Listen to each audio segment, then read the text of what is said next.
Ladies and gentlemen, coming to the stage is MIKEKINGBIZ, the voice of RVA business media. At MIKEKINGBIZ, we celebrate the idea that business makes society better.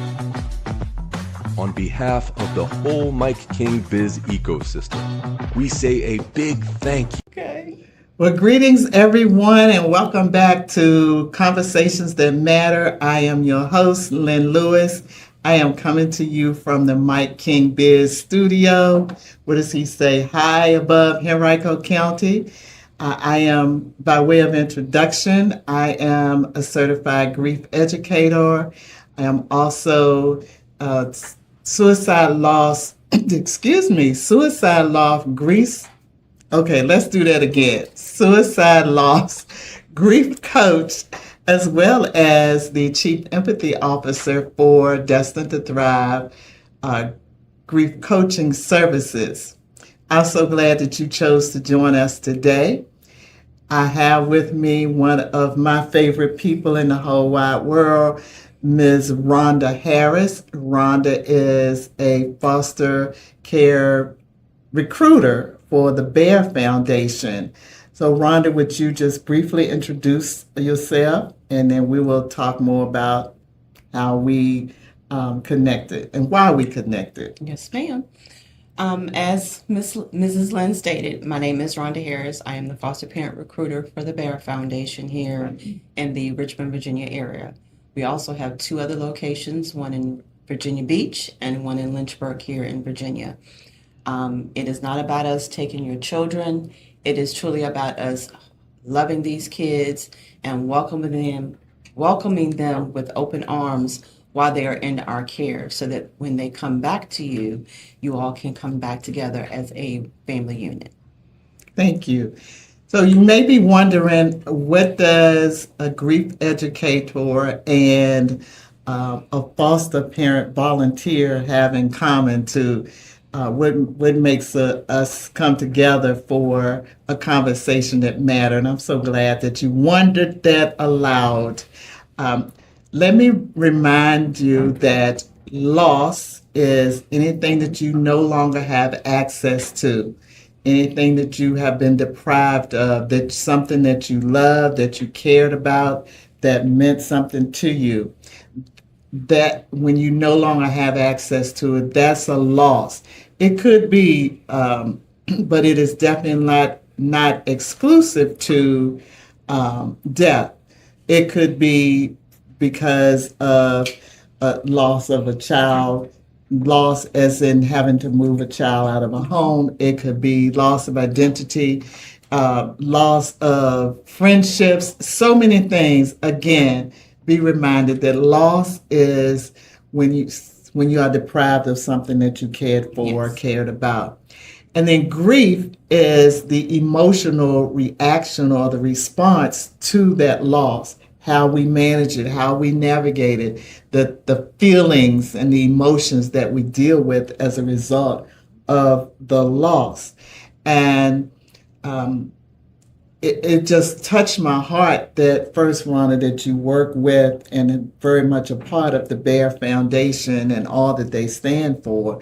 And as I was thinking about different guests to have these conversations that matter with, of course, I thought about you because I'm not a product of the foster care system. However, I just imagine that being moved from a home, being moved from home to home, that's loss over and over and over again. And so that's why I asked you to come today to have this conversation with me. So first, tell me what was your impetus to become a part of the Bear Foundation? Well, where I was working prior, it wasn't working out, and I felt that in my spirit. But I was always taught, before you leave, have someplace to go. Mm-hmm. And I had been applying, and the day of this interview, I actually was let go from that position. Oh, wow. And it was so funny. I guess they thought I was going to explode or go off. I politely cleaned up my desk, and I walked out with a smile. I was like, thank you, have a good one, because it paid me for an additional month. So I knew I had that cushion. Right. And I went to the interview, and I wasn't too sure how I did at the interview, only because of the person at the time who was interviewing me. She was asking me a lot of questions, as in, well, why would you want a pay cut and that sort of thing. And I get where people come from with that, but obviously I knew it would be a pay cut. But I felt in my heart this is where God was leading me to. And probably about maybe a week to 2 weeks later, they offered me the position, and I knew what the pay was. And I said, Lord, you're going to make it work some way, shape, or form, because I need not to be so stressed out when I go to work on an everyday basis. And they asked me how soon I could start, and I thought about it. I almost said, I'll start right away. But something said, no, take some time for yourself. And I started at the end of the month, so I had 3 full weeks. Okay. And I rested, and I let go of where I had come from, so that when I walked into there, I felt new. And I did. I felt new. I felt a part. And then once my actual director came back from being on maternity leave, I felt a connection with her. Those that don't know me, I am kind of standoffish until I get to know you, believe it or not. And when you're not sure how people are going to react, I just kind of, stay back. But I did what has always been taught to me by my parents and my grandparents: customer service oriented. Do what you're supposed to do, and people will see what you can do. Right. And as administrative assistant at the time, I knew what I was capable of doing, so I started doing it. Just not because anyone asked me, but because that's who I am. And then they saw that I could do it, so they started adding on and adding on. And then last year, when the person decided to leave Bayer, I wasn't even sure I wanted the position. I was like, I'm fine where I am. I'm good. Thank you. I don't need no added stress. And people kept coming up to me. And at the time, I was dating this gentleman. And he was like, why not?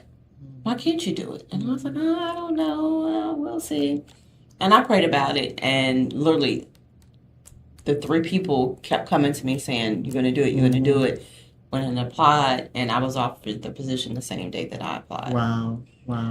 I thank my program director at the time, because she was the one that kind of helped me to ensure that I stayed on track during the interview and answered the questions to the best of my ability, but didn't go outside of who I was. And I literally was doing my old job, learning my new job all at the same time.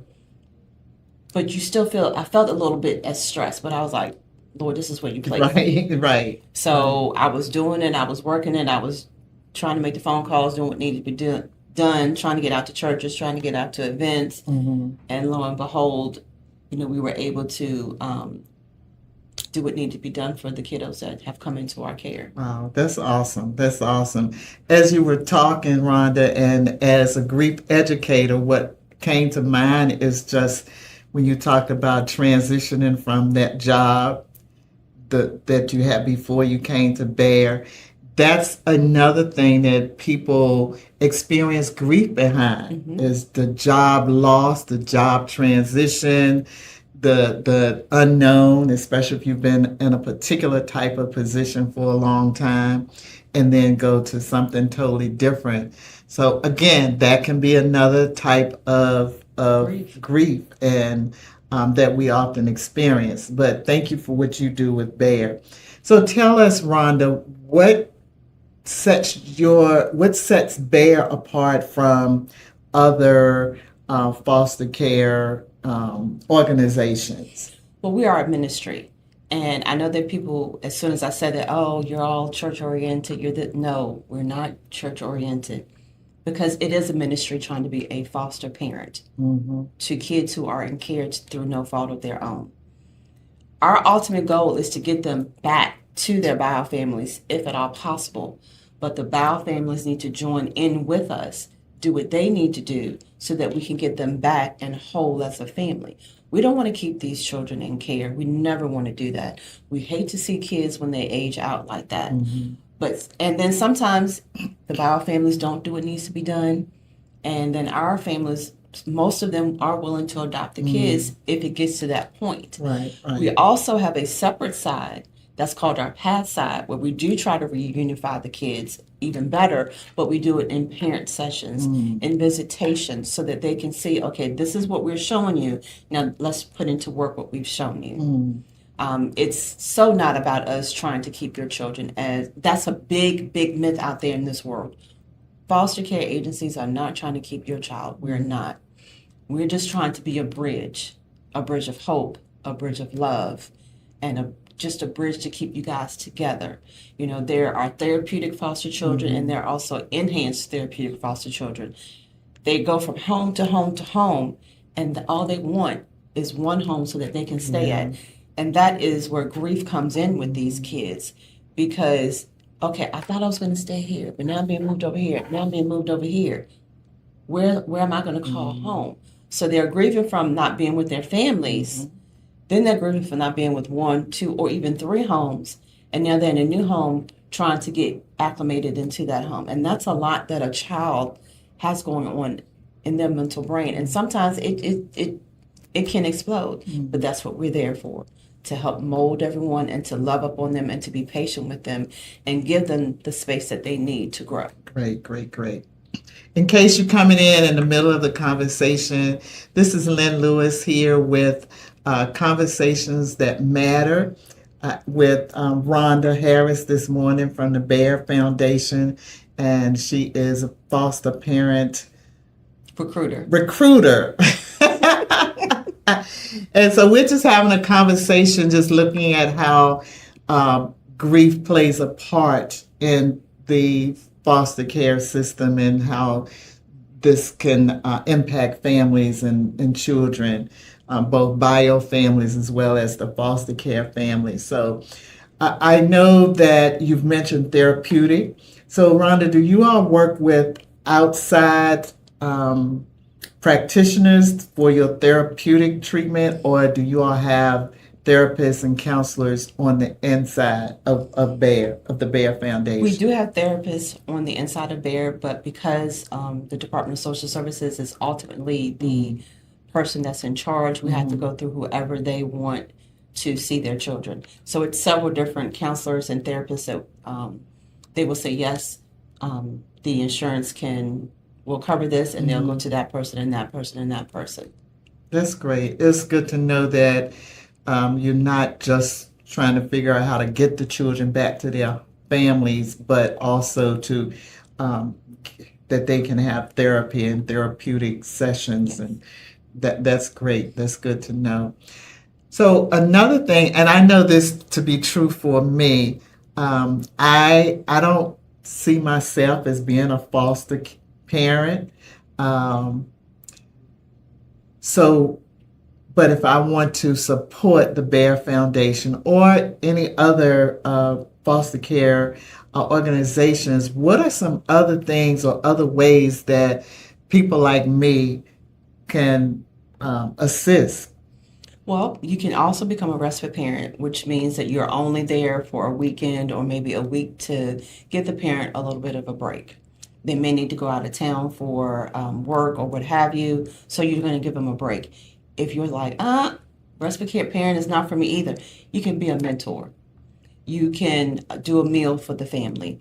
You can even just go out and get Chick-fil-A gift cards or a Visa gift card to say, hey, here's $20, here's $25 to help them go eat somewhere, go and get groceries, whatever that the child may need. Because sometimes if this is the first time they've been in care, sometimes they don't have a lot.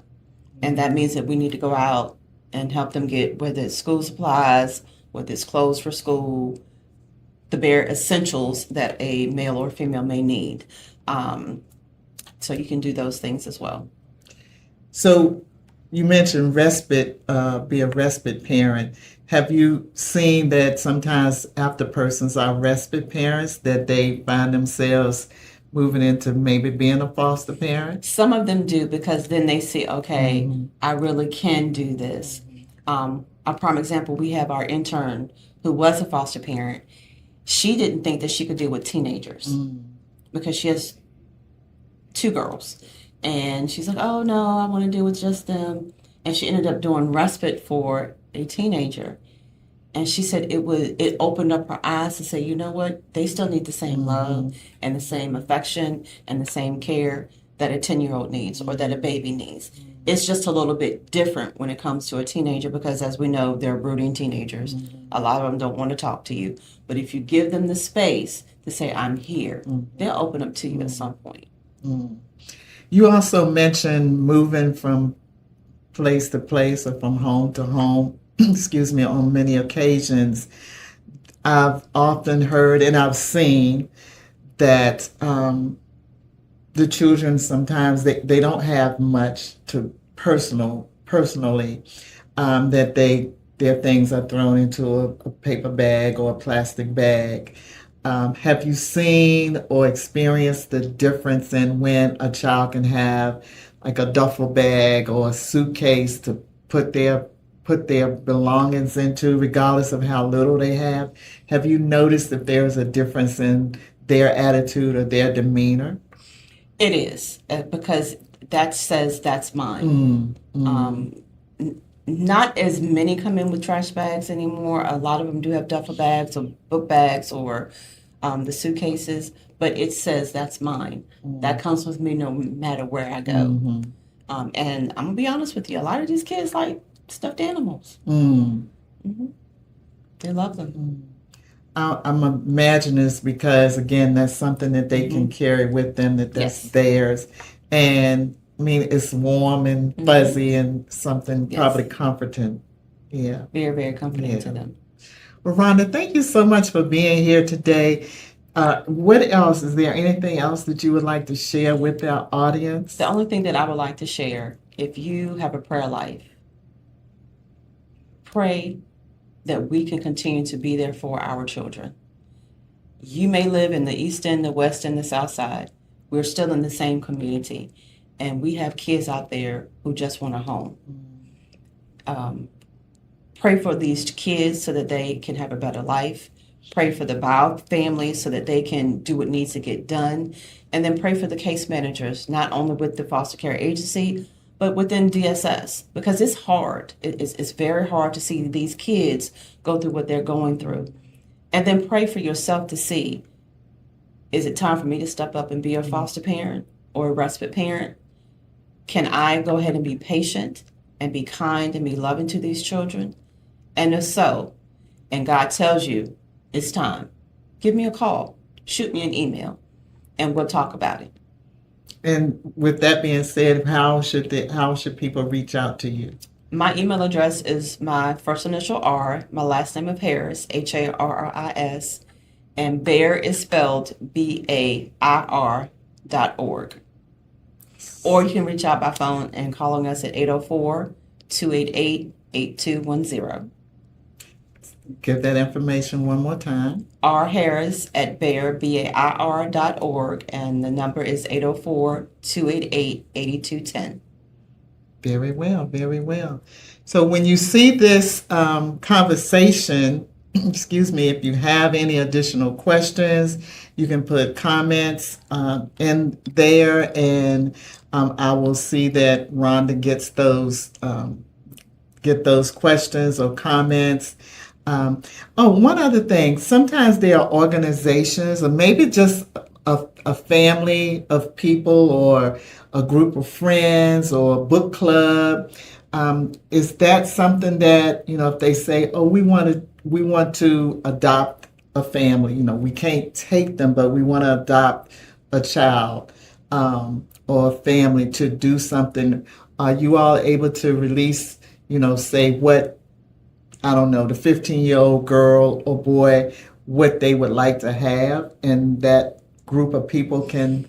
Well, what we normally do, especially with the holidays are not coming up, but it's a little down the road. Oh, they coming. It's a little down the road. But we do try to make sure that every child has a gift. And what we do is we'll say, AH wants a ball, a pair of clothes, shoes, whatever, and we'll give you that list, and you're more than happy to adopt that particular family. Oh, okay.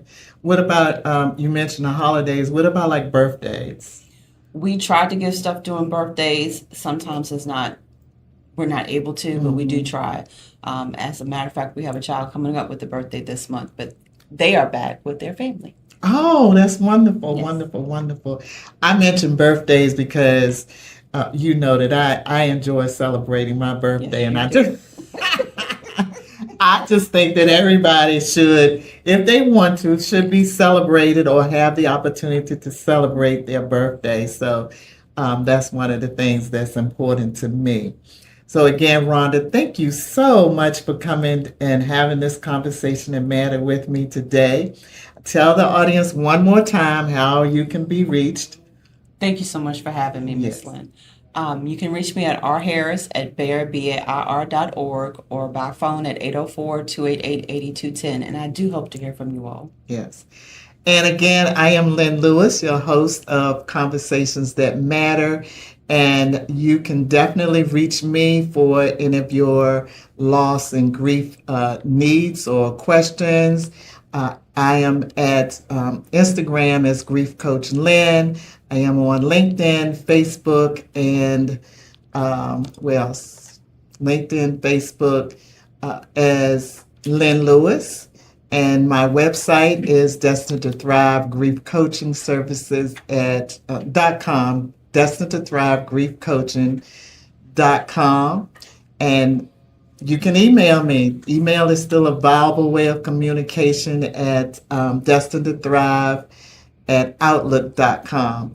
Thank you so very much for being with us today. Again, for catching us on the replay. And until another time, I bid you well. This is the night that 10 years, 15, 20 years, you're going to be looking back and saying, I was here. There's an inflection point happening in technology. We get to lead it, and we get to lead it right here in Richmond. We must prepare existing workers, students, and communities to be able to use AI so that no one is left behind. The real story isn't AI itself. The real story is what AI makes possible. AI is the new keyboard. It's the new mouse. It's not the answer, it's the instrument. And the more people we hand that instrument to, the more possibilities we turn into realities.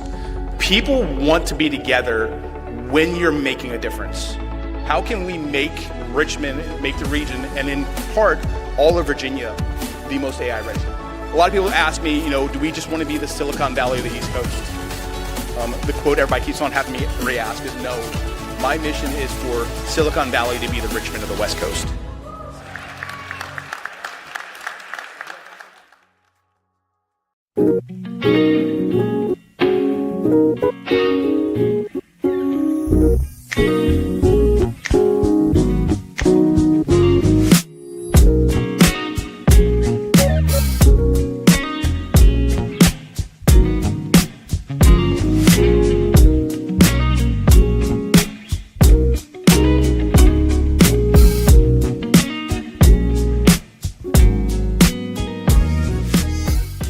Voices are different. Yes, they are. I bet they I are. don't want to hear the high one.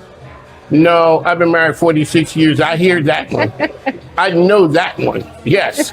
That's the one that starts off with, can I talk to you for a moment? Instantly, what did I do? There is some corrective behavior on my part that needs to happen. But you know what you have to appreciate?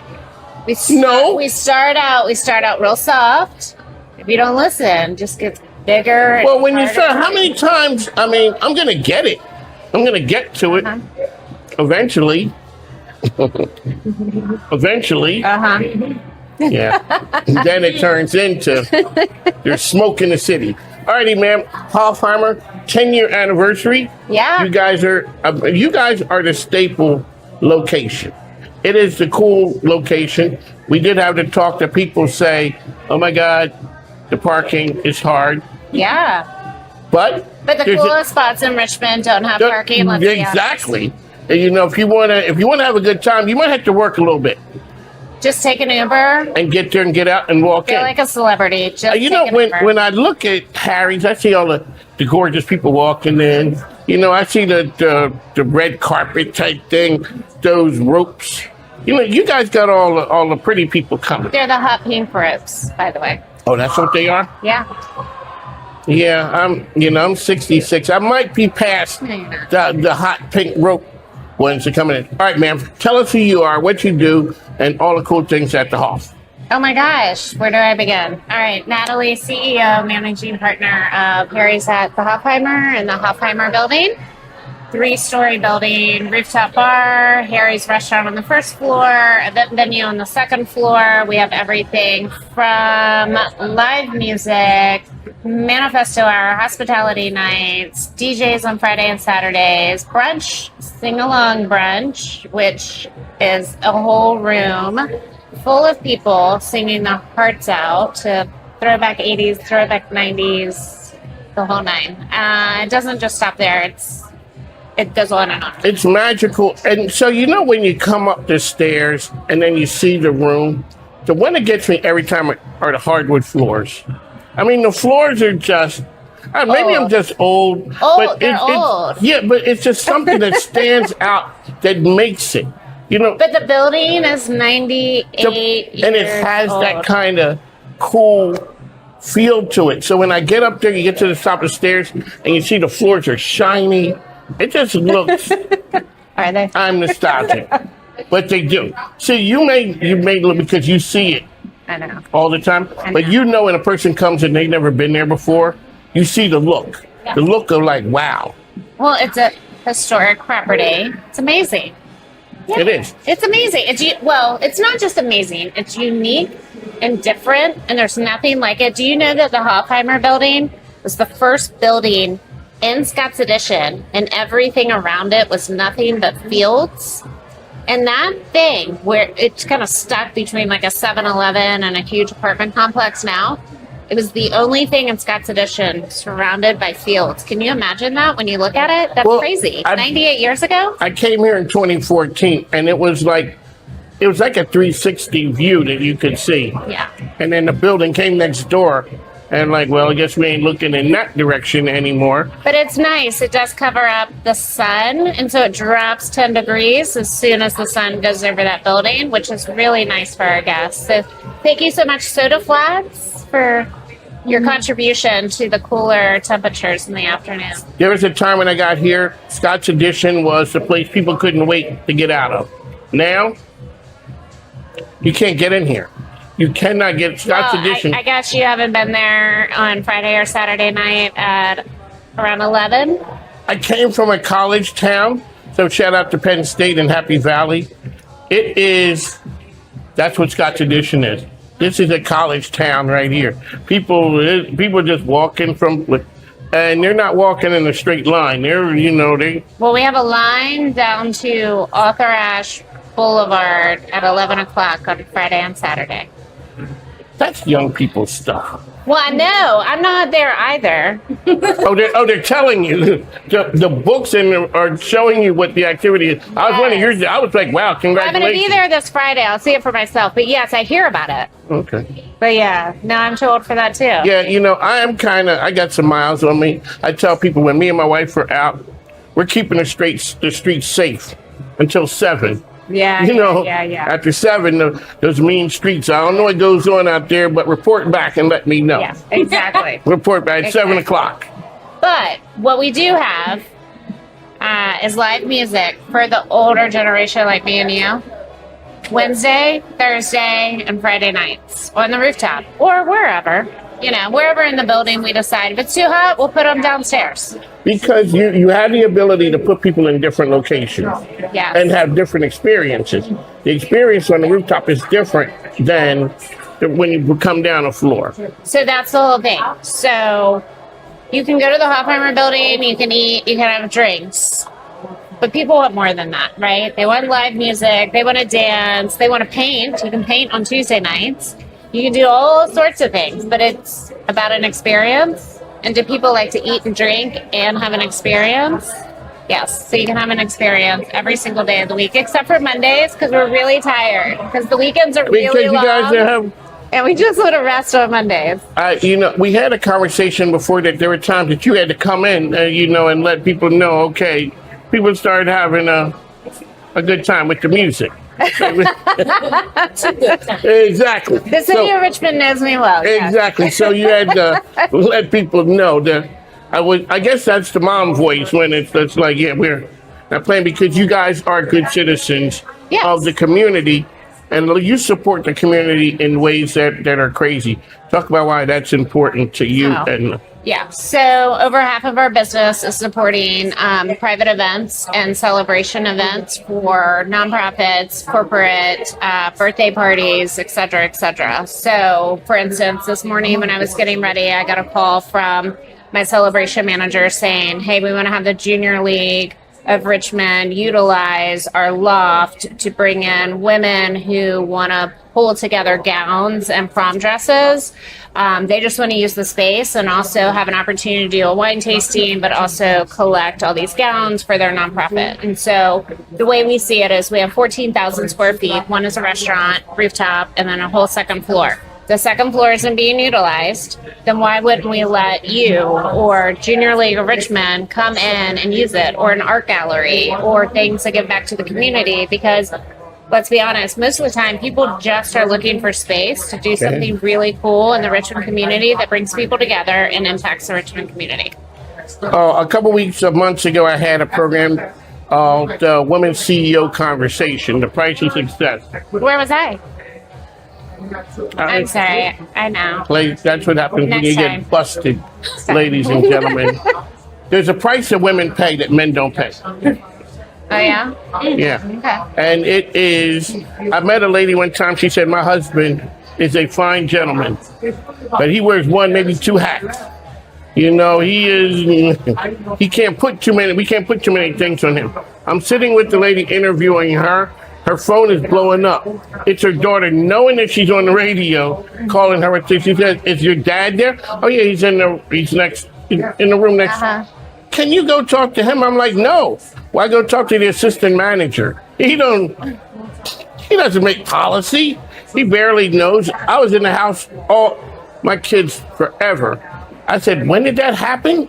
Like, where was I at? You were there?" I'm like, all that went on. And what is the price of success for the woman who has to be out there?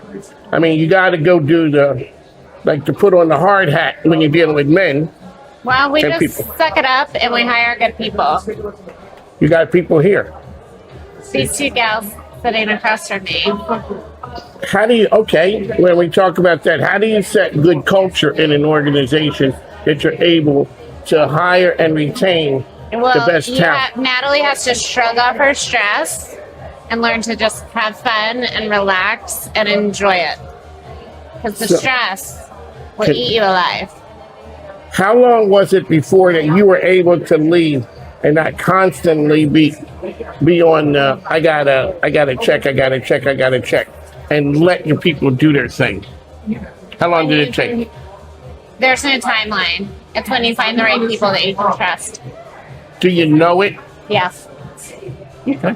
And you know when you know that you inevitably have an instinct that you're not going to be able to trust somebody, you're always right about your instincts. Gotcha.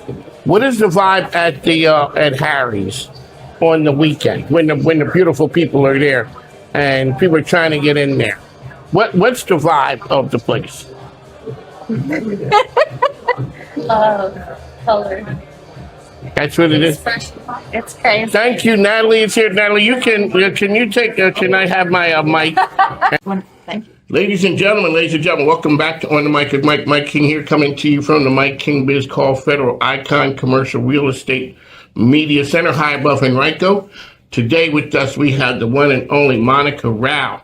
She is a spiritualist, a speaker, an influencer, as well as a practitioner of, it seems to be all things good. You are a channeler too, which I thought that was kind of interesting. Alrighty, ma'am. Tell us who you are, what you do. Hi, my name is Monica Rao, and about 15 years ago, I had a near-death experience, which then changed the course of my life. And what I do now has really, come from that. And as Mike mentioned earlier, he said I was a channeler. And that's a gift, that's an ability that opened up from my near-death experience. Now I'm able to connect to the divine energies and share this beautiful gift with everybody and help really just humanity keep ascending, growing, because I think we are at the brink of something amazing happening.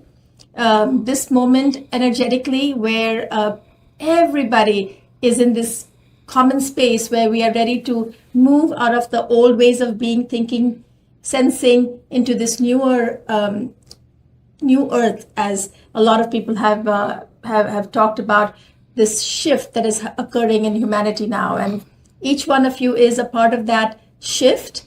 And so, I know that this is the reason I returned back in this same body, to sort of bring that energy out and help people grow. This is really why I'm doing what I'm doing. And as Mike said, I'm also a channeler, but of course I also work with clients, all kinds of people, kids, people of all backgrounds, CEOs from all walks of life, really.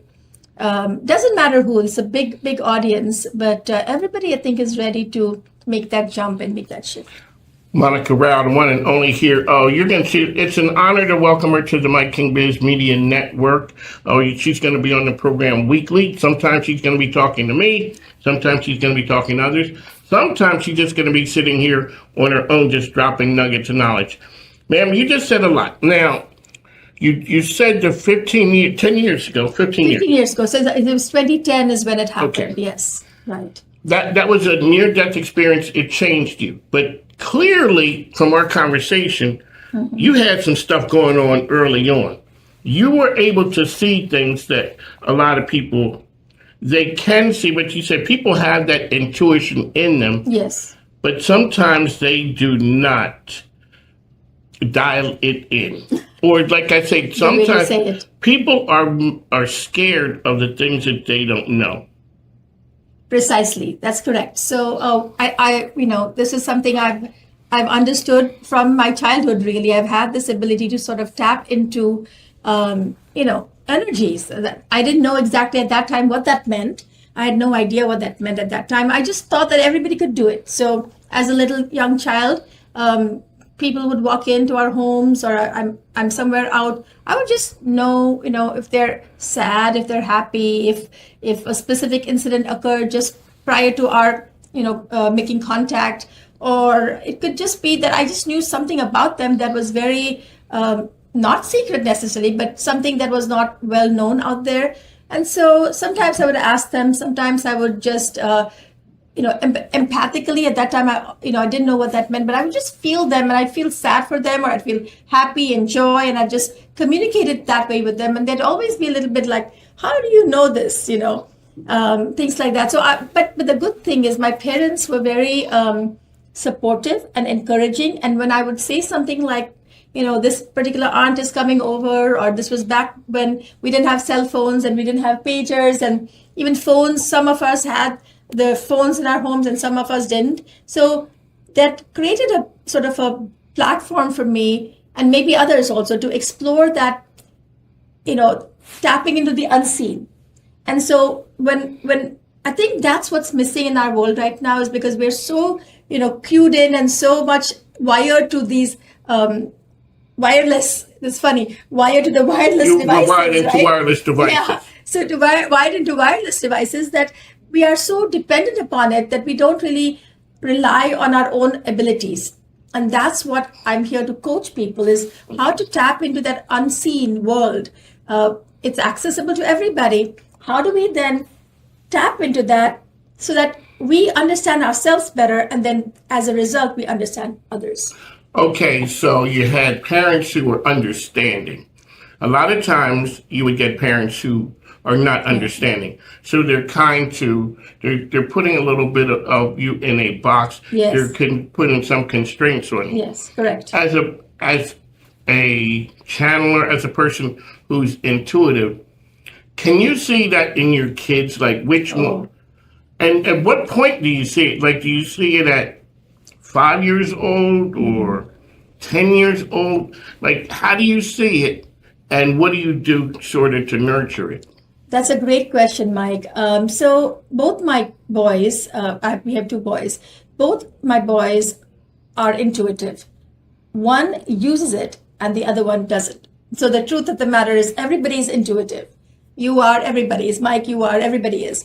Everybody's intuitive. So, but I think it boils down to how many of us are actually leaning into it versus not. So, make sense? Yes. Yeah. It does make sense. So now, the one who's intuitive, does he look at his brother and say, just kind of like, he may say, I don't think we should, and he doesn't know exactly why, right? But the feeling is there. Because like I said, I did come from that, it's here, I can see it. Yes. And even the religious part, it teaches you, to believe in faith and all those things. But also outside of the religious realm, it turns into, if I can't see it, it's not there. It's not there. Yes, and exactly. then over the course of time, over the last 45 years of being around and married to a person who is intuitive, yes, you kind of start to see you're not as good as the person who's there. You miss some things, but I'm a lot more intuitive than I was before. I think one of my sons is more than the other. Yeah. And he's the younger one.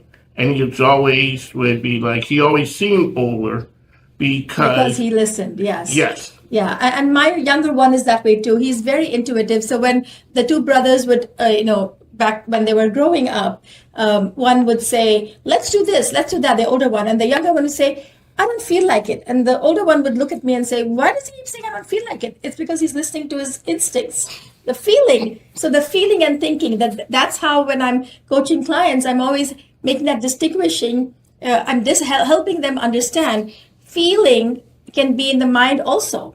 Feeling can be in the mind also, but it's usually people associate feeling with the heart. And so when my younger son was telling the older one, the brother, I don't feel like doing this. And the other brother might have go ahead and done it, but maybe then the outcome wasn't that good. And he'd be like, oh, you know what? It's good that you didn't do it because this didn't turn out this way. Yeah. And he just knew it because he just listened to his gut and he didn't do it. And he does it to this day. He's always listening to his gut. And the older one has the ability and he can do it when he's, sort of tuned into it. But most of the time he's in the mind, he's very analytical. So if you're an analytical person, you're always processing, analyzing, you're definitely in your mind. And that's when you can, it's like, remember, it's a very funny story, but everybody has been through it. Do you remember the times when, you were in school and you took those multiple choice questions? Yes. Okay, this is a great example because when you studied well and you see those 3 or 4 other options, A, B, C, D, E, and you feel instinctively it's A. And then you start thinking about it and you're like, no, maybe it's B, no, maybe it's C. And then you go against the first one and then it's incorrect. Have you all been through it? I'm sure you all have. Yes. I have. Certainly. The times when I haven't listened to my instincts and I know the answer is A. And I think a little bit and I say, I'm always wrong. Every time I go into my mind and I think, I'm always wrong. So I always guide people. The first thing that comes up, that's the correct one. That's your instinct telling you, boom, that's it. My wife, she starts off with first thoughts in the morning. Before you get, and I always was a morning person. It's the energy. Yes. The world is clean. Yes. All those things. Exactly. That works a lot different when you're younger. As you start getting older, you start getting a look more apprehensive. Yes. And all those things. Right. Mike is here. Monica Rao is here as well. So Monica, we explain what people are going to get when they tune into your show. Wonderful. Thank you so much. I'm so grateful to have to have this opportunity to be on this show here. But this is the Monica Rao Show.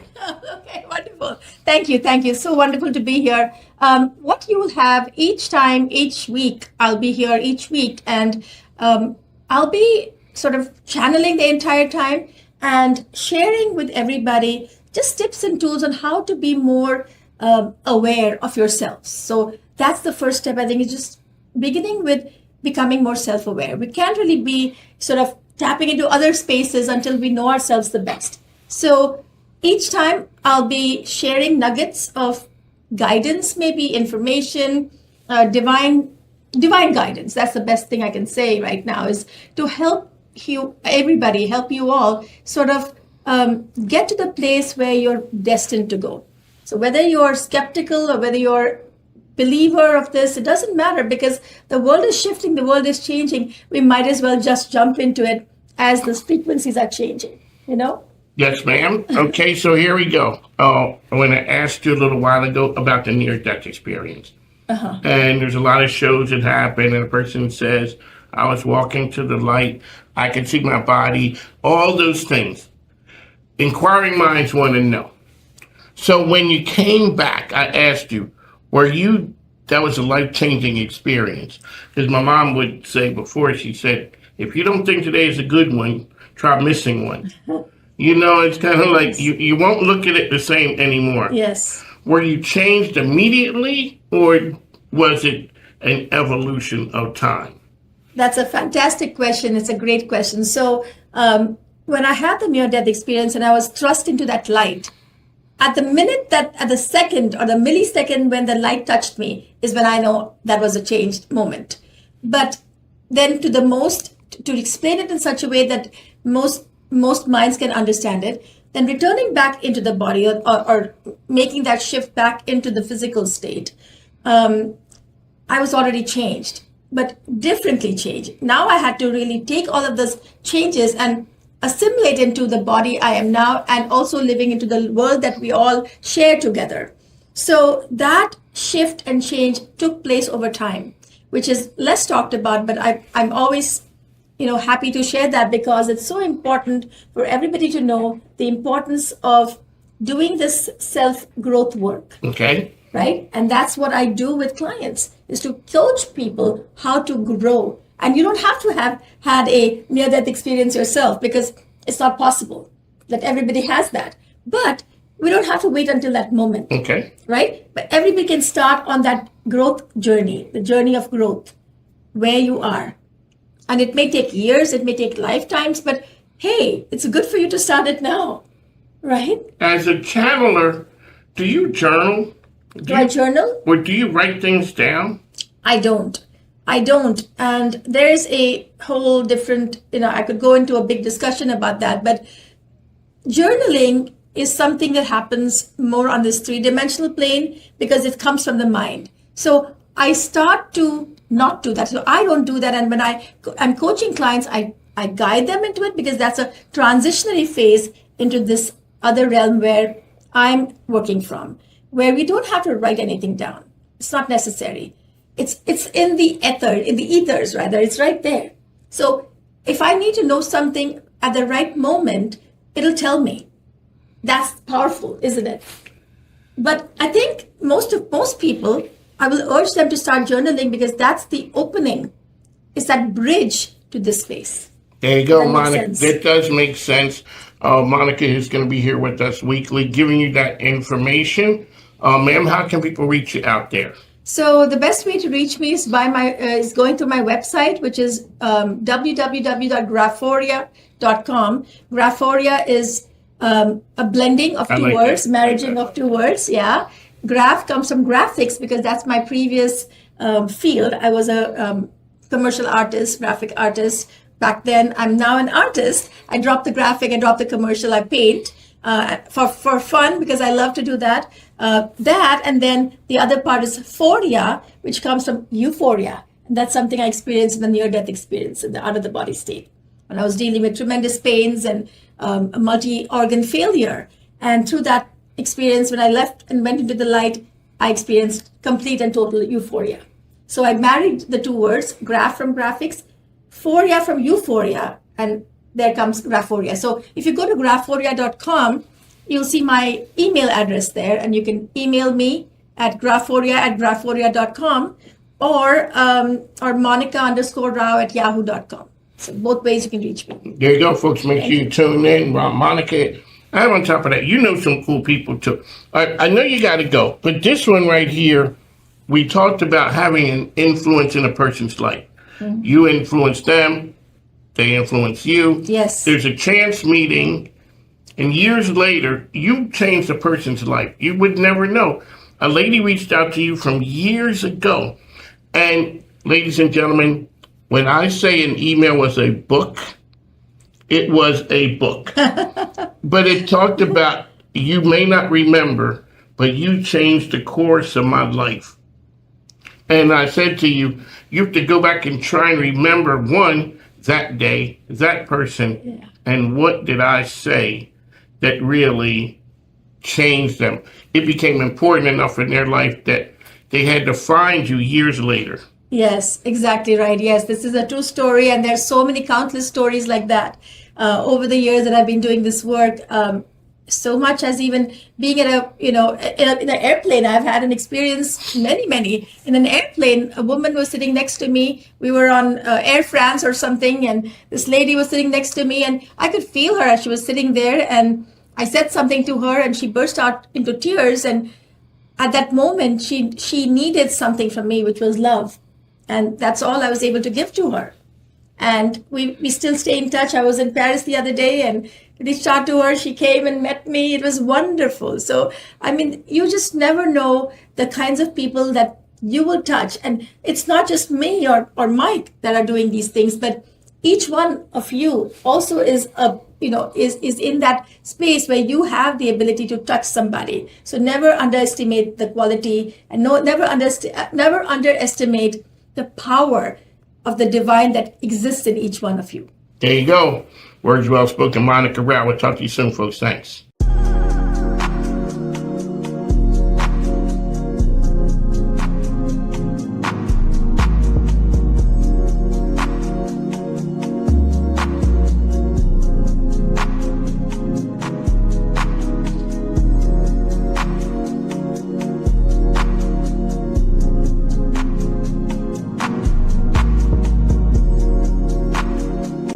When you have to make financial choices, it's nice to have a partner to help you make the right call.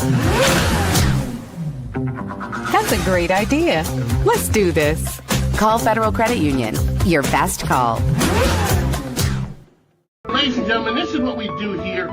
We showcase how business helps society be better, and this is how you do the business thing right here.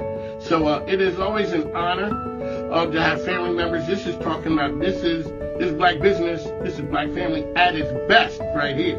Families out there making it work.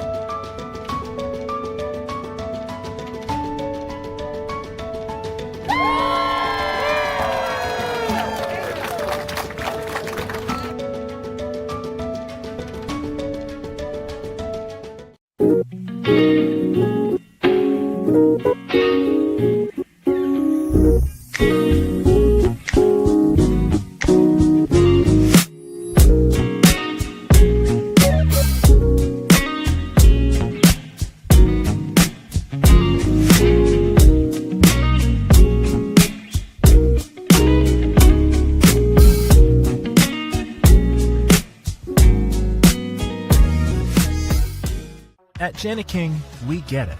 You need a reliable cleaning partner you can trust.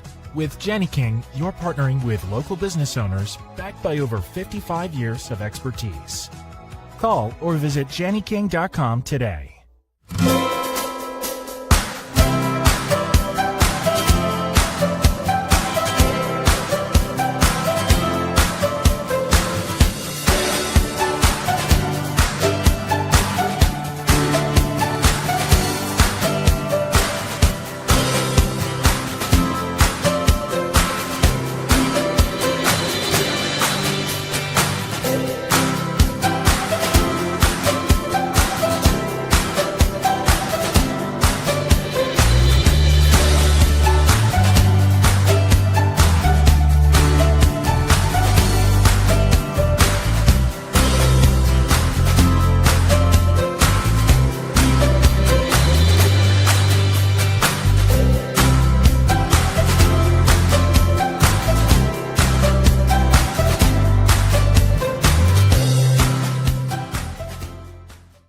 Ladies and gentlemen, coming to the stage is MIKEKINGBIZ, the voice of RVA business media. At MIKEKINGBIZ, we celebrate the idea that business makes society better.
on the mic with Mike, coming to you from the MIKEKINGBIZ, Call Federal Credit Union Icon Commercial Realty Group, coming to you from high above Henrico in the studio. I got the man with me all the way from the great country of Emporia. Great country, the city. The city. Oh, it's not that far. It's the city. It's still the city. But it ain't that far. It's not a country. Because people already talking about, we got to go down to Emporia. It's a long way. It's 1 hour. And as you say to me, it takes 1 hour to get from Chesterfield to Short Pump. Exactly. It took me 1 hour, 18 minutes to get here this morning. There you go. From Emporia, Mr. William Johnson, city manager of the great city of Emporia. Welcome back, sir. It's always good to be in your presence. Good to be on your show. It's good to have you back in the city. So, sir, tell folks what you do. And then we got to you got a lot of things happening in Emporia. My name is William E. Johnson III. I'm blessed to be the city manager for the growing metropolis of the city of Emporia. I've been in this business for 30 plus years, and we're trying to do some things different in our great city. There you go. You are not hard to find either. 95, there's Emporia right there. If you're going to Boston, you're going to Charlotte, you're going to Atlanta, you're going all the way down to Florida, you come right through Emporia, Virginia.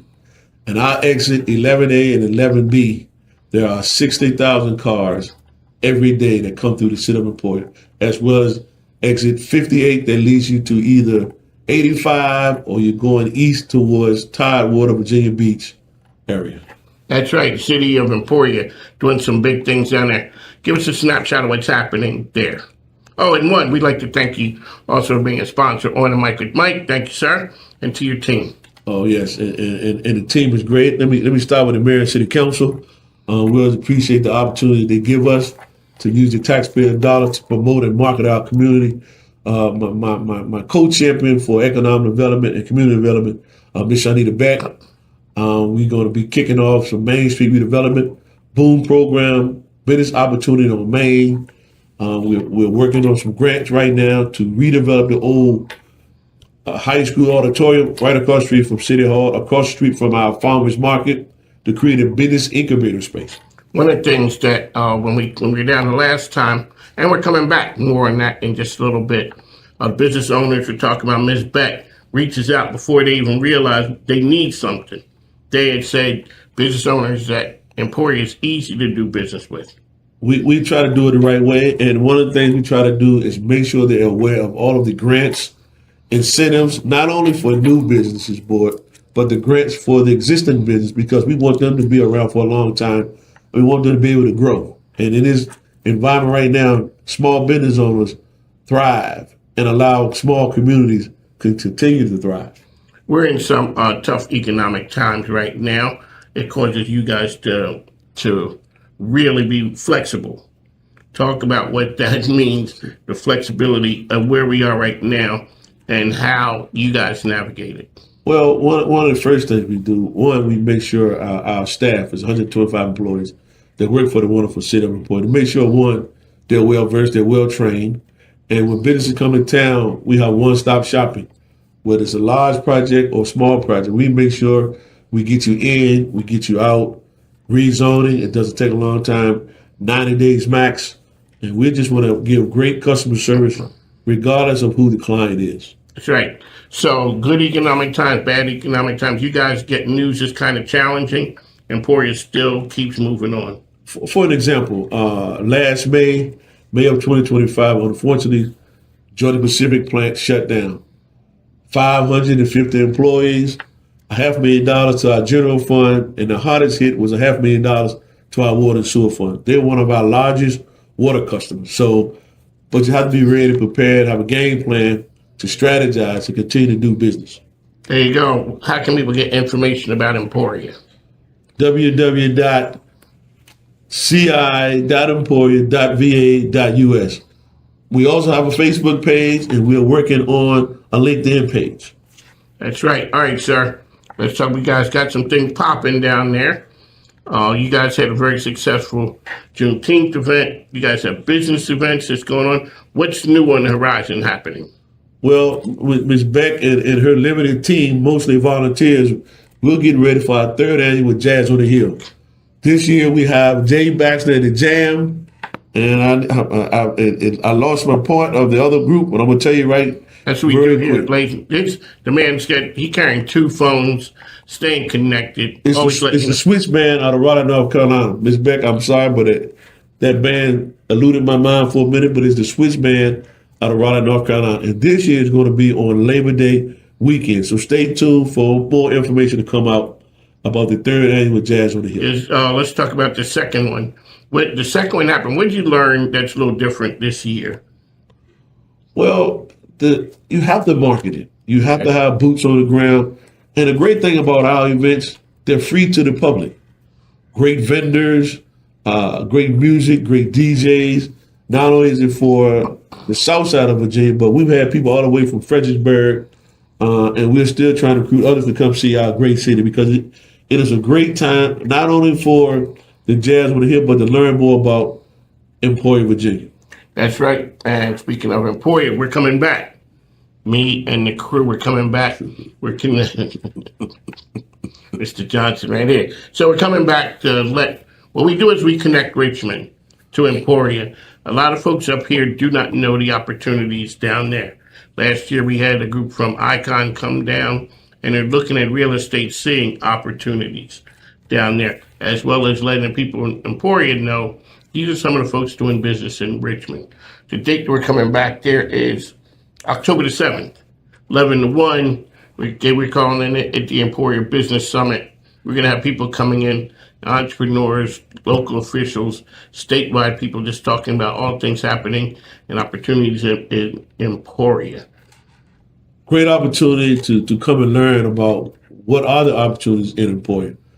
Whether you're, I tell you one thing we really need: shoe shop, a jewelry repair shop, a brewery, anything recreational, bowling alley, putt-putt golf, all of those things we need in the community for our youth as well as our seniors. But the other thing that we really need, and I'm waiting on my good friend, he works for Icon Realty.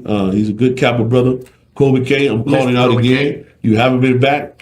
But we weren't going to put him on blast. But we have to. He got me the last time. That's right. He came down with this the last time, and he told me, oh, yeah, I got to go see my man, my frat brother. I got to go down. I'm going down there. And what you're saying is, but I have to say as well, when I don't hear from you, I go to my man Kobe K. I mean, yo, what's up with your boy? How come I ain't heard from him? I'm busy, Mike. And a lot of things happen. A lot of things happening, and we also lost some marketing dollars this year in the FY27 budget. However, if you want to build multifamily, if you want to build single-family homes, if you want to build townhouses, we need them in Emporia, Virginia. Not only Emporia, Virginia, but the entire 58 corridor. There's limited workforce housing, market rate housing. There's a need. And my last point on housing is there has not been a multifamily unit built in 3 decades in either Emporia, Virginia, or Greensville County, Virginia. There's a big need there. And we partnered with Southside Housing and Community Development on our first-time home buyers program. They were the group who was there when we were in Emporia last time, correct? They are so committed that they came in and actually bought a building. That's right. And they hosted the event, and I'm sure that's where we'll be again this time. What they did with that building is outstanding. What was that, a bank? No, it was a post office? It used to be the Independent Messenger newspaper. That's what it was. Which we no longer have printed paper, a printed newspaper in Emporia, Virginia. So now it's radio, digital media. We still do a little advertising on the TV station, but as I said earlier, the marketing dollars have been trimmed, but we're still going to make it happen. So when you're trying to figure out what you're doing, events, all these things talk about the quality of life in Emporia.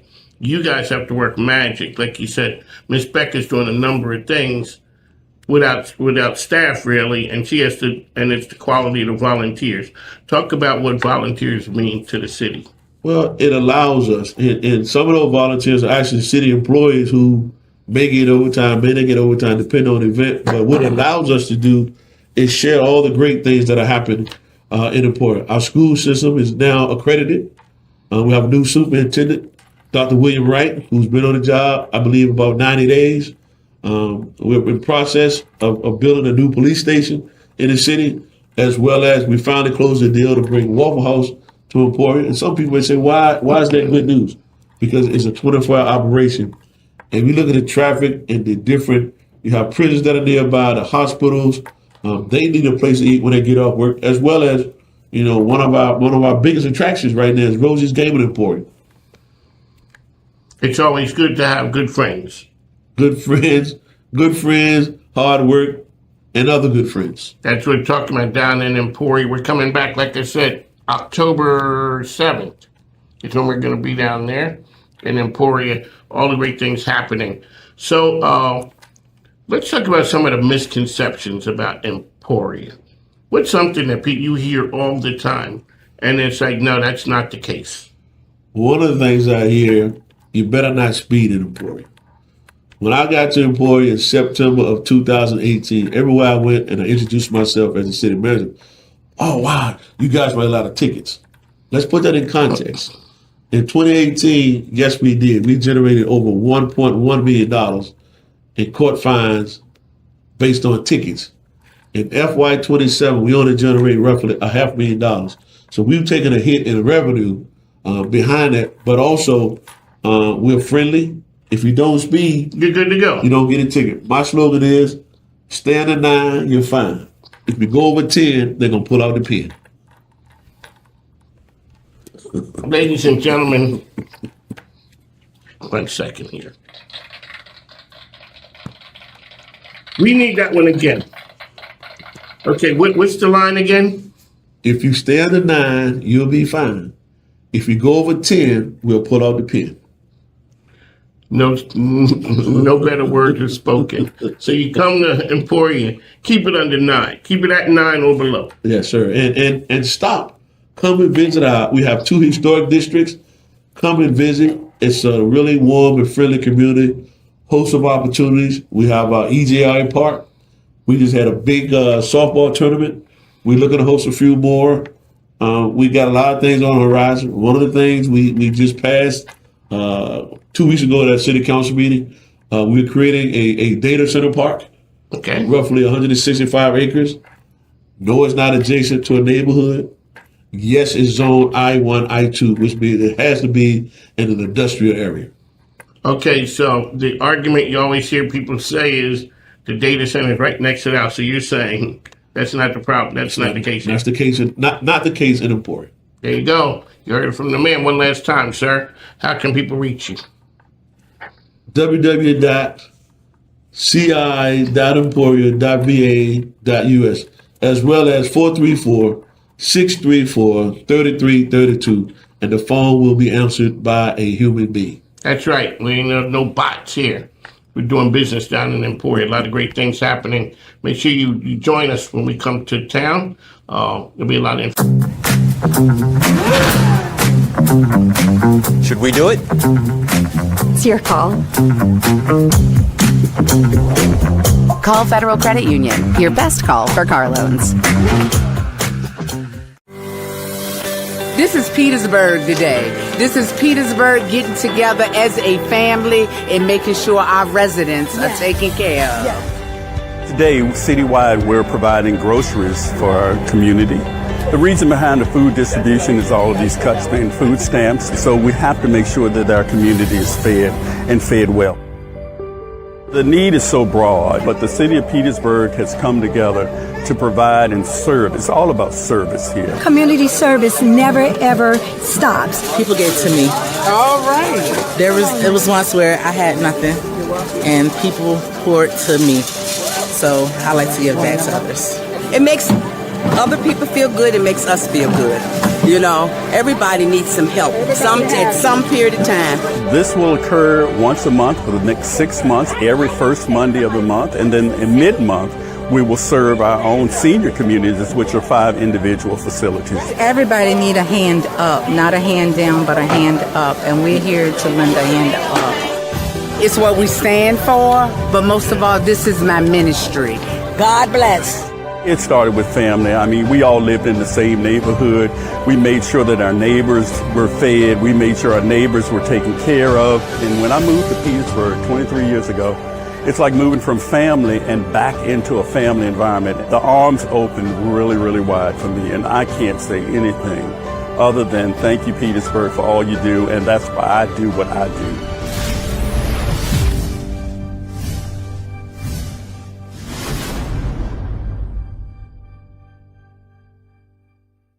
Let me take this down. Right. We are sent. Ladies and gentlemen, Mike King here with celebrated attorney, Mr. Donald G. We're at the firm, his firm with his name on it. Sir, I would say welcome to the program. Well, welcome to the program, but we're in your house. Well, thank you. I'm glad to be here. Thank you for coming by. Alrighty, so we are the business program in Richmond. That's what people know me for. People know you for being an attorney for a year or two, 40 years or so. I've got 4 decades behind. 4 decades. Yes. Well, now you celebrated there, but now on the business side, you tapped into something that business owners, nonprofit leaders would find very interesting. What is that you're doing now? Now I am working with what we consider to be a platform for health benefits. It's an overlay or a supplemental health plan, but it has tax implications to it. And with that, it does wonderful things for individuals who may be on that scale where they can't afford to go to their doctor sometimes just because of the copay or the deductibles that they have, or they can't afford some of the prescriptions. And this overlay or supplemental plan provides free doctor visits. It provides no deductible for your PCP, and it also gives you prescriptions for over 600 prescribed medications. But what's most important about it is for any individual who is working out here in today's times, they have the ability to get a net increase in their take-home pay because of the tax strategies behind this. So that helps the business owner and the employee. It's a win-win situation. It's a win-win situation because with this, the employee gets these freebies, so to speak, because they have a net zero to them, but the employer also has benefits, and that employer gets to reduce their FICA taxes down. And if they're in Virginia, Virginia is part of what's called the National Council on Compensation Insurance, and the tax effect is to reduce their workers' comp premiums, and it does that. And I'm a living, breathing because my firm is on this. So people are leery, people are skeptical. It may sound too good to be true. Absolutely. I hear that all the time. But the critical part of it is, give me those minutes to talk to me. I'm one of those personable individuals. I will come to you. I've flown to Kansas to talk to individuals. I've flown to Hawaii to talk to individuals. I've been in South Carolina and Florida dealing with this because it's effective in all 50 states. But if you give me the time to talk with me and allow me to do what we call a census, and that's to show you where your savings are, show you where your money is going and why and how we can help you reduce this down, I think that you can become a customer of ours. It makes sense. So it is not just for really, really big. Someone may think, it's just me. I got 3 people. I really don't have the bandwidth. We're not a big organization. And you say? I say to them, whether you are a company that has 50,000 employees or you have 2 W-2 employees, I will come to you because just as you being small, it doesn't mean you have small income, but I still want to be able to give you the experience of understanding what you could be saving with just those 2 individuals, and I'll come to you.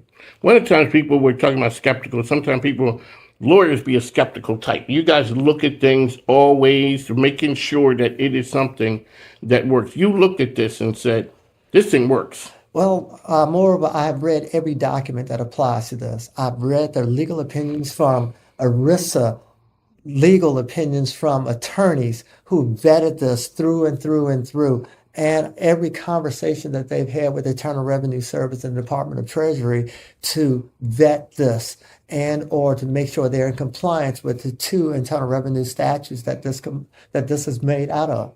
And so, yes, but moreover, what's important is my firm, for the last 2 years, we have been a part of this. And my staff has used it, and we've gone through now 2 tax seasons with it, and my CPA says there's no issues with it whatsoever. Ladies and gentlemen, Mr. Donald G. is here with us, and the name of the firm is? The G Law Firm, but the company with the new venture is SGH, Business Solutions. So if you have an organization, so it's for-profit, nonprofit, It works for everyone who is out there. It works for everyone who is doing their taxes under the Internal Revenue statutes. There you go. That's the word. Mike King, Mr. G, is here with us. Just make sure you contact him. There's money there. Don't leave things on the table. There's opportunities. You can reach out to the man right here. If it's something you want a question, reach out to me. I will get you to the man. Mike King, ESPN Richmond, MIKEKINGBIZ Media, the platform. We'll talk to you soon. Thanks. Now take care. Thank you. Thank you, sir. Bryant and Stratton College has been making an impact for over 170 years. I'm so excited that our new location puts us closer to employers, makes us more accessible, and allows us to design a campus that is student-centered and meets the needs of our employer partners. So the question is around location and how this happened. It was a result of a great deal of planning and forethought. It was a result of trying to decide what was the right location for some sort of facility like this. And so when Brian Stratton expressed interest, I was in full support. This location means a lot. It's near Chippenham Hospital, it's near Powhite Expressway, and it is also near Chippenham. So this location is about as perfect as you can get for a college like Brian Stratton. Accessibility is so important to us. We want to ensure that our students, our staff, our faculty, and our employers can get to us. I'm so excited. This is the first time that we've ever been on a bus route. So our students won't have to address that hurdle on top of all of the other things that they're balancing. It means something to the people of Chesterfield County, especially with the branding of Chesterfield here. You know, I like to always say Virginia State University is the university of Chesterfield. Bryant Stratton is the college of Chesterfield, and it's just a perfect pairing. You know, they're closer being here to where the most students in the region go to, that we try and train and prepare for careers, but Bryant and Stratton can definitely take them to the next step. Moving our campus was a tough decision. We've been on Hall Street for over 30 years. But relocating to Gateway off of Midlothian Turnpike really cements our future. We are investing in our Chesterfield Richmond community as well as our students. It is so important to have Brian Stratton in our community. You have an opportunity as a student to be able to learn and to grow and to become. I mean, when it comes right down to it, have you lived a life to its fullest blossoming? And what Brian Stratton is able to do is create that opportunity so you live your life to fullest blossoming and greatest good.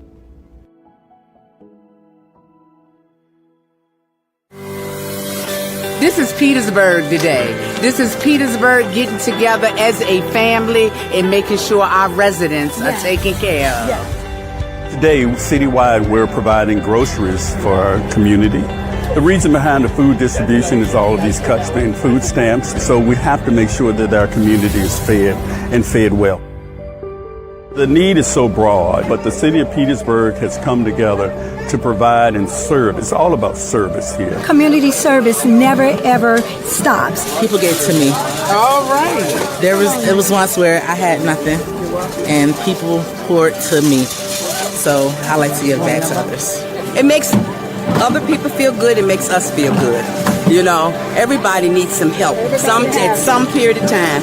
This will occur once a month for the next 6 months, every first Monday of the month, and then in mid-month, we will serve our own senior communities, which are 5 individual facilities. Everybody need a hand up, not a hand down, but a hand up, and we're here to lend a hand up. It's what we stand for, but most of all, this is my ministry.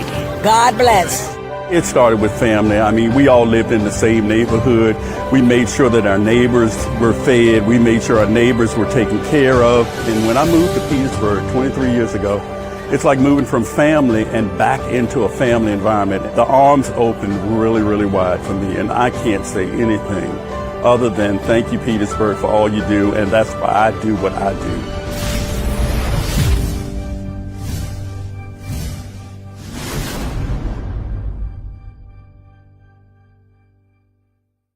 So in December of 2024, the government's final rule in terms of contractors meeting cybersecurity compliance was published, and as of first quarter 2025, we're going to start to see new cybersecurity requirements showing up in contracts at the Department of Defense.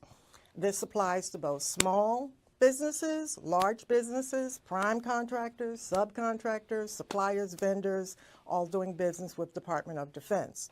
The government has developed a new cybersecurity framework that's called the Cybersecurity Maturity Model Certification Program, or CMMC, and all contractors doing business with the Department of Defense must be compliant. So you realize you may have been in question being compliant when you got notified out of the clear blue.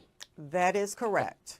At Healthcare Resolutions, we were awarded a 5-year contract in the amount of $969 million, almost short of $1 billion. That is, why did they put billion with a B? Because you know why? That's very big.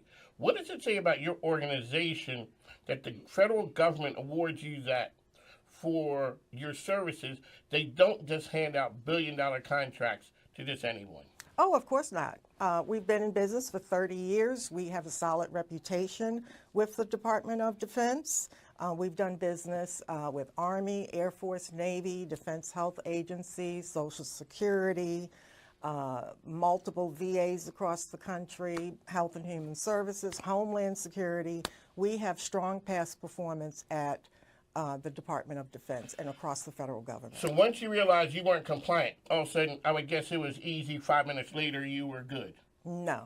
I was in the not Army at all. for a long time, folks. It does not work like that. Not it does at not. all. Not at all. A little bit of history again. About 5 years ago, we were awarded the contract. A couple of years ago, I received a phone call from the contracting officer at Holloman Air Force Base. And at Holloman, this happens to be where some of our warfighters are flying in and out of. Very sensitive area. And we had a little over 100 employees at the time on that particular contract. Contracting officer calls and she says, your cybersecurity scores are not in the system. If you can't get them in the system in the next 30 days, we're going to cancel, terminate this contract. Okay. So we had no choice but to get it together, get our house in order, regroup, and fire up a new IT team. Our company became credentialed under the Department of Defense's Registered Provider Organization Program under the DoD CMMC requirements. There are only about 1,500 of us around the country, like myself, that are certified as assessors and trainers for the Department of Defense. So I would advise people to please move quickly, don't hesitate. There will be a supply and demand issue, and the longer you wait, the more the process is going to cost you and the longer it's going to take. Okay, madam, talk to us about, sometimes people are leery, smaller businesses, minority businesses are scared or reluctant to do business with the federal or government agencies. Talk a little bit about why, as a business owner, you need to do that. And now we've also realized the ones who are doing it, they may need to be compliant, and you're figuring that out as well. Correct. You will need to be compliant with these, at least the 15 basic cybersecurity foundational measures. And most of us as responsible business owners are already practicing these 15 level 1 requirements. Like most of us have multi-factor authentication. Most of us have some sort of badging system and a visitor sign in and out sheet. We have policies and procedures around password and password protections. So those basic requirements businesses will have to meet. In addition to that, just outside of the government, let's talk about cybersecurity insurance. Most businesses do not have cybersecurity insurance. I hadn't thought about, no. But you have auto insurance. Yes. You have health insurance. You have employees. And we're all just one click away from disaster. Well, you're just a regular ray of sunshine with that. But in reality, it is what it is. It's reality. If people understand the security portion, which is someone holding your content, your data hostage, and all those things. A lot of times we always hear about big institutions, whether it's city governments, hospitals, but this happens to small businesses every day. Absolutely. Absolutely. Particularly within federal government contracting. Really? And the whole point of this process is the government has developed this pre-award methodology or assessment to ensure contractors are complying with the cybersecurity framework. Because the last thing you want is for your small business records to be found somewhere in a cave in Afghanistan. Which is a distinct possibility. Which is a distinct possibility. Alrighty, ma'am. So, small business owners who are out there, what do they need to do besides contacting you and your organization? What do they need to do to start on the road of being compliant? First, I would suggest that contractors get over it. Okay, it is what it is. If you're going to do business with the Department of Defense, this is something that you got to do. First, and then you need to take a leadership approach, a top-down approach, not a bottom-up approach. This is your business, these are your resources, this is your money that's being spent, and you want to make sure that it's done the right way. You need to establish a budget. You need buy-in from your leadership team. And finally, you need to reach out to resources such as HCRS. No, they need to contact you. You're a leader in this industry. Correct. And because you lived it. Correct. So when a person realizes they're not compliant, what sets in? Shock and horror? Shock and horror, yes. And how long does it take for you to become compliant? So is it something that would take you 30 days if you were diligent? Oh, you had that. Yeah. Okay. It depends on the maturity of your already existing system. You need to get, initially, I would highly recommend a gap analysis to identify what you have in place and what gaps you need to fill in terms of meeting the cyber requirements. And a gap. The right thing was they talked about it was something that made you shift your perspective when you looked at it. And I think it's something that all good design asks us to do. And it's certainly something that this city, Richmond, has done itself. When you look at what people from outside of Richmond might think of us in terms of a role in the Civil War and the former capital of the Confederacy, but then when you come and you actually walk the streets of the city, you realize it's changed so much. This city and her inhabitants have shifted their perspective. And the fact that we are, placed here on Monument Avenue, right where Jefferson Davis was toppled, it just felt like it was so uniquely ownable to us and something we could really live into. We're a home for design, but we're also a place that asks you to shift your perspective.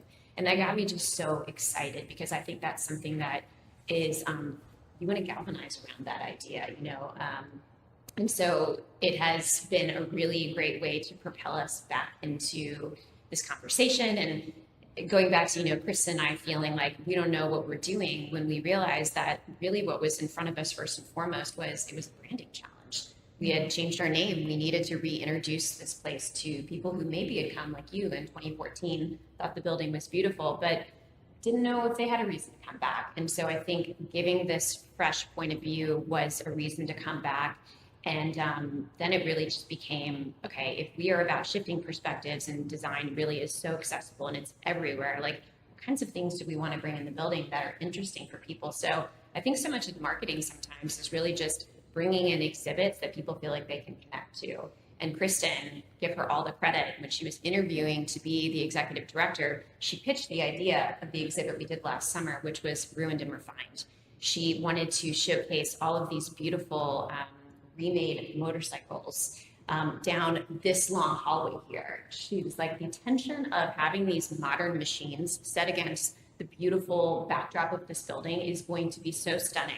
And the board completely agreed. So that's the kind of rebelliousness this museum needs. And so I think that was such a breath of fresh air and something you don't expect to see.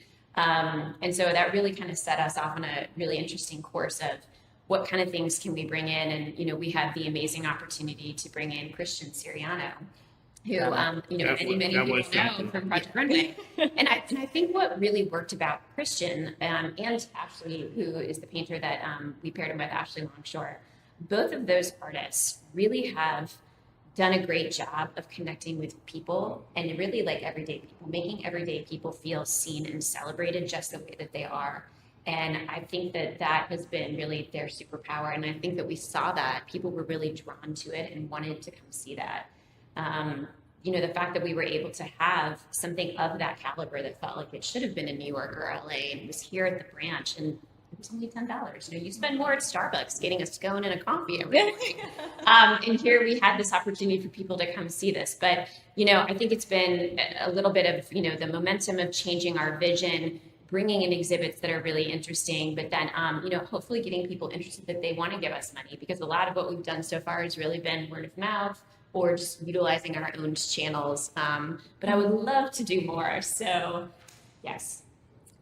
There you go. Sorry, no, that's actually. Oh, no. That was, sometimes, you know, when you're trying to make something older and new and make it hip, it's kind of like me with Meta Ray-Bans. My glasses. Right in the middle, the message comes through and it starts talking. So then, you know, it's like your granddad trying to work with technology. It's not a pretty thing. So, I'm so sorry. So Lisa, Dance, we are here. We've seen some of their user experience. You know, we've seen some guests come here. Let's talk about the part where you find interesting that you said to me, Mike, you got to go to the branch. Well, certainly. Well, no, initially, when I talked with Kristen Cavallo, we were talking about wayfinding because, you know, in the old historic building, you know, how do you navigate? In museums, how do you navigate, you know, the exhibits and different things like that? And that's a particular experience. But then you've had so many good exhibits, because like I visited the Christian Sharano exhibit, the best products exhibit that was afterwards. And then we were talking about the Americana one and examining America as a brand. And that was kind of interesting because the exhibit kind of blurs America as the government and then America as a corporate brand, right? And that was interesting. And I kind of wanted to say, well, how did you all think about that and how to and navigating that distinction between America's the brand as a government or as a corporate brand? So. Yeah, I mean, it's a great question. A lot of stuff to unpack. But in terms of like the actual layout and the flow, so moving this room actually would have been where you would have been introduced to the branch estate if you're coming for a party. And it's very much intuitively the place that people enter first. So starting with the mythology of America, the color behind me is supposed to emulate like the dirt road, which is, you know, we have cowboys, we have NASA, we have Harley Davidson, we have the open road. This is like the dream element of America. And then as you walk around, you walk into what I call like the reckoning room. And the way that that's painted is it's meant to purposely look like it's still being painted, because the great experiment that is America is still being authored. So that's where you get pieces that, you know, like beg the question, like who has been excluded or who has been made to be invisible? Like where are these promises not living up to the expectations? And I think that's a beautiful flow through the exhibit. You asked a second part there. Oh, the blurred lines. So for me, I think that you can't really talk about America. Like there's no distinction between corporate and government. You know, a little bit, I guess, off script. This is me as an individual, not necessarily the stance of the branch. But looking at this current administration, he, you know, Trump made $3 billion while being in his second term, which is certainly, you know, an extreme example. But every president usually gets a little bit wealthier to the degree of 1 or 2 million. So, you know, when you think about America and the powers that be, it is both the government and it is both corporations. It's the nature of capitalism. And, you know, I was chatting a little bit before this about how I tend to get stuck in the negative. I tend to think about, you know, the reckoning portion of that. But what's been nice for me about the exhibit is that story cuts both ways. So like you look at denim, for example, which has, you know, was made to be, you know, a durable material. It was used by the Navy. It became, you know, the uniform of the working class. But then brands have taken something that had utility and was more or less, you know, in some ways like civic and governmental, and has taken it and it's infiltrated high fashion, national identity. So there's a lot of joy in that too. And again, I think there's, if you're looking at like what the brand of America is, we are capitalism. We're both government and corporate. And I don't think we're blurring those lines so much as the lines are already blurred.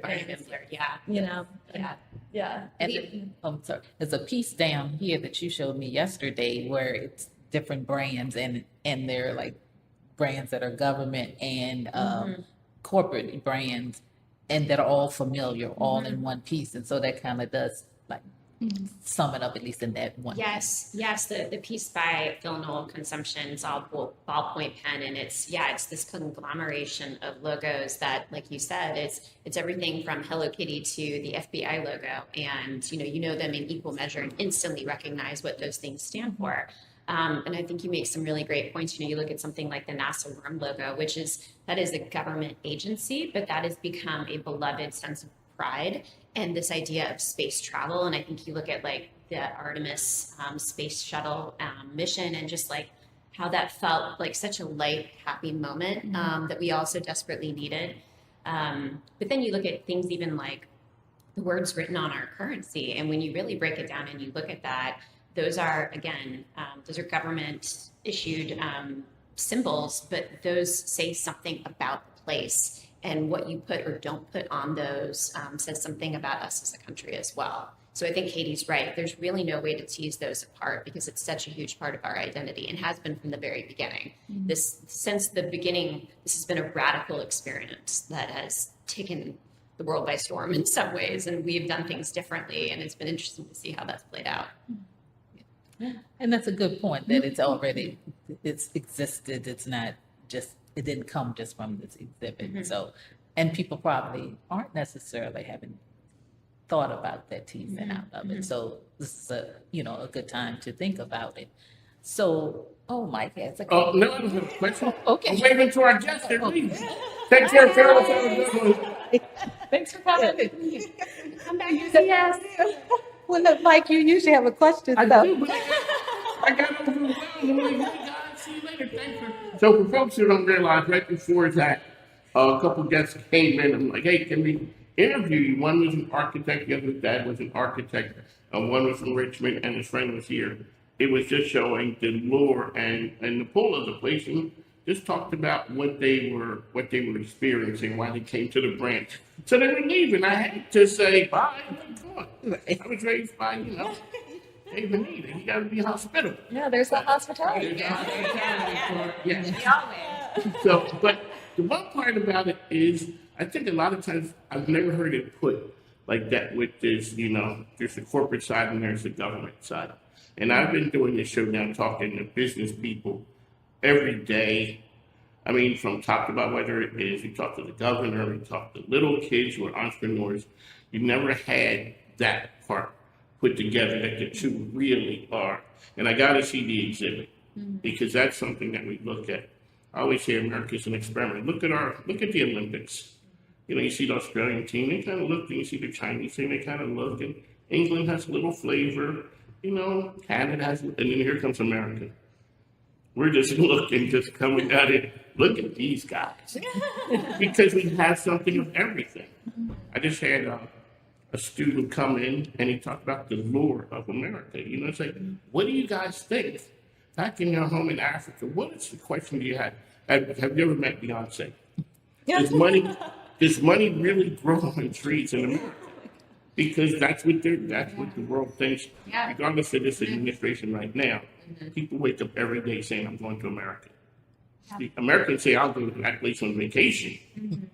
But people come every day. And what you guys have done here is amazing. This is, so Harley Davidson at our house in York, Pennsylvania, they have Harley Week and Harleys roll into town. So it is an American brand. Yeah, the open road, like the romance of that is very America. Yes, and also Hollywood, Beyonce, all of that. And, opportunity is a weird thing to talk about that belongs in both rooms because there is so much opportunity in America, but then there are people who have been excluded from that as well. So, I mean, But the myth Yeah, I of think- it is there. Yeah, the myth of it is there. To your point about the brown color, it's like I think that people see that idea of the myth of there's this open road, you can come and be anything here. Yes. You know, whether or not that's actually true, that is easier for some and not very easy for others. But that is the mindset that like if I have that opportunity, maybe I can become something. And I think that has been what's been such a strong draw for so many people outside looking in. One of the things about being in the Army, I've gone to a lot of places, always joke and say, America is like teenagers who have money. That is not a good combination. Young people with money, you know, you can do whatever you want, go wherever you want without the constraints of, maybe I shouldn't do. And I looked at that.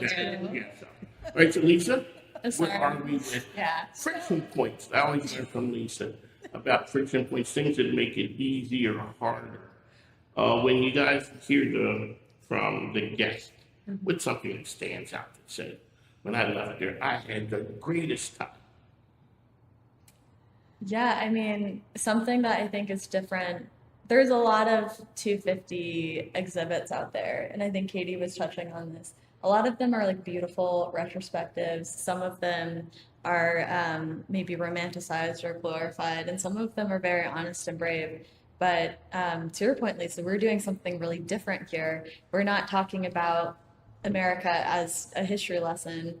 We're talking about brand identity and personal identity. And so I think that what's different about our exhibit is it kind of breaks the fourth wall. I think the people that come and make their way through it, it starts conversations and it begs the question of like, what do I want to do next? I think, sorry, Mike, my ADHD is getting the best of me and I forgot the original question. I don't remember either. But in this case, she's the marketing person with the details. Okay. MIKEKINGBIZ, on the mic with Mike, Richmond's premier business radio platform. Making moves. Judging how you judge it, say we going corporate. Nah, we just corner boys with the corner office. I'm at the cap table, what the splits is.